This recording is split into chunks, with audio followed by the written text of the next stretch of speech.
સાવલીના સાંઢાસાલ ગામ સહિત વડોદરાના કુલ 10 યુવકોને નોકરીની લાલચ આપીને મ્યાનમાર લઈ ગયા બાદ તેઓ અટવાઈ જતા પરિવારજનો સરકાર અને તંત્ર પાસે તેમને પરત લાવવા માંગ કરી રહ્યા છે।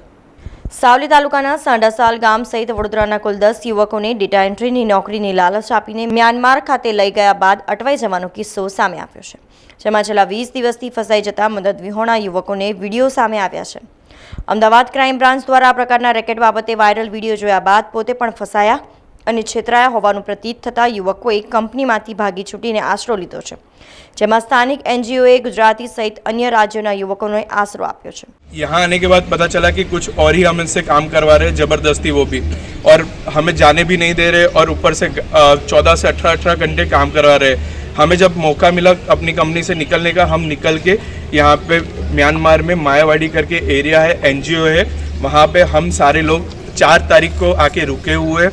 7 तारीख को यहाँ से हमारा इमिग्रेशन हो चुका है, बट यहाँ पे हमें नहीं पता, हमारे पास फ़ोन नहीं है तो हम किसी को कांटेक्ट नहीं कर पा रहे। तो प्लीज़ भारत सरकार को रिक्वेस्ट है कि हर एक स्टेट से यहाँ पे बंदे हैं, 117 लोग यहाँ पे, दूसरे एनजीओ में भी और 100 लोग हैं, सारे इंडियंस से, पाकिस्तानी है, बहुत सारे कंट्री से यहाँ पे बहुत लोग हैं। तो प्लीज़ जो भारत सरकार के पास ये वीडियो आती है तो जल्दी से हमें निकलवाने का ट्राई करें। ત્યારે પરિવારજનો સરકાર અને તંત્ર પાસે ગીરી કરી યુવકોને પરત લાવવા યોગ્ય પગલાં લેવા માંગ કરી છે।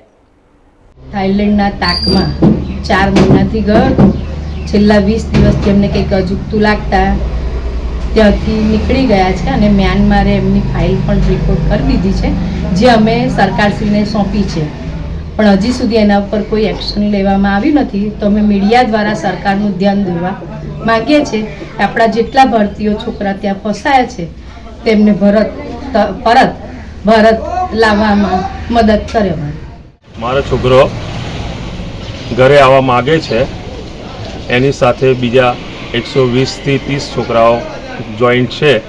ત્યાંની ગવર્મેન્ટે ઇમિગ્રેશન પૂરું કરી દીધું છે, પણ અહીંયા ફાઇલ કરેલી છે, છતાં એ કામ આગળ વધે તે રીતે સરકારને અપીલ કરું છું। સમાચારોના સતત અપડેટ માટે TNN ન્યૂઝને YouTube પર સબસ્ક્રાઇબ કરી બેલ આઇકોન પ્રેસ કરો અને અમારી સાથે જોડાયેલા રહો Facebook, Instagram અને Twitter ઉપર।